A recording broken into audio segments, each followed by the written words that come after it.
Now from Haytham Faraj, a lawyer and a retired Marine Corps officer. Thank you so much for being with us on the program. What's your analysis on Israel's Sure. assassination of Al Arouri, and what do you think Hezbollah's potential response would be moving forward? The assassination of Arouri is just as Mohammed on your show just stated. It's nothing but a gain for Netanyahu. It does nothing. In fact, I disagree with Mohammed that it has any effect on Hamas. The assassination of Ahmad Yassin didn't have an impact. When Ahmad Mughniya was assassinated, it didn't have an impact. Even when Qasem Soleimani was assassinated, which is the reason Sayyid Hassan Nasrallah will be speaking tomorrow, it does not have an impact on the resistance. It's a limited goal, limited political goal for Netanyahu, and frankly short-sighted. What do I think Hezbollah's response will be?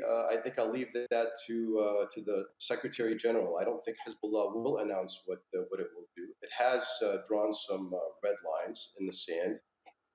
I think Israel crossed it today, but I don't believe Hezbollah will be widening the war. I don't think they will be attacking Haifa or attacking Tel Aviv. I think the response will be something different, but I'm not sure what it is.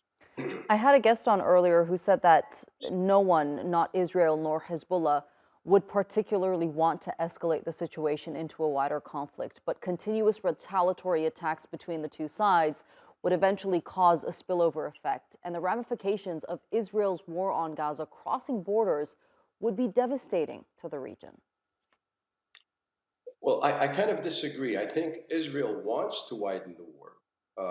I think Israel. Well, let me restate that. I think Netanyahu wants an escalation of the war, and I think it would like. I think he would like to push Hezbollah into a wider regional conflict to hopefully draw in the United States. He is on uh, his last few days, I think, or maybe months, if I'm going to give him even more time. He's desperate. He's achieved nothing in Gaza. 90 days after this campaign started, he couldn't kill one Hamas leader or commander. He Mhm. had to go to Lebanon to get somebody. And so, being desperate, losing his military forces in Gaza, he is now looking for an alternative. And this, I think he believes, will provide an alternative. But we've seen Hezbollah's very strategic decisions, very smart decisions, and they don't get pulled in easily into the game drawn out by the Israelis and Netanyahu in particular. So it'll be interesting to see what Hezbollah does. But I don't believe it'll be an escalation the way most people predict. Right, you say Netanyahu wants to draw the U.S. into a wider conflict. What do you think the U.S. would do in that sort of a situation? Well, I'm sad to say that our government is not very intelligent when it comes to strategic decisions regarding Israel. We make decisions based on what political officials uh, who've benefited from seats bought by various lobbies, and so the decisions aren't always in the interest of the United States. What will the U.S. do? We could send another carrier task force now that the Ford is being pulled out. USS Ford is leaving, but that doesn't mean that there isn't another task force on the way, and I believe there is. Not specifically for this conflict, but that's what we do strategically. We always position some carrier task force in the region. Mhm. We could see the limited deployment of special forces to try and advise, but I'm also aware that Netanyahu wasn't very receptive to the advice that he was receiving from U.S. generals very early on in the conflict. Mhm. So that's all. That also remains to be seen. The political appetite in the U.S.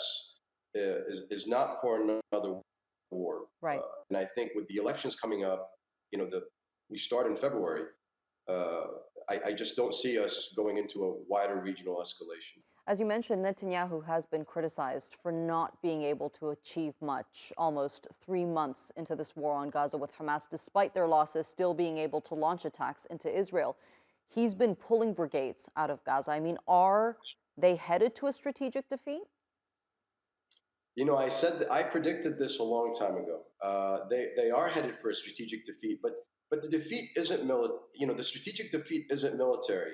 It's whether you are gaining ground or losing ground. We learned, and the world has learned from the American experience in Vietnam, the Russian or the Soviet experience in Afghanistan, our experiences in Afghanistan and Iraq.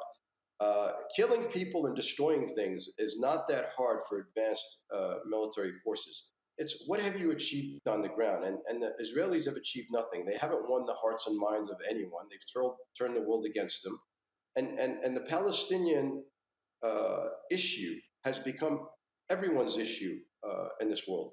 Uh, Yesterday, I was at an airport and I saw a young European girl, based on the language she was speaking, wearing a keffiyeh, and it told me that the Palestinians are strategically winning because this is the issue of this newest generation.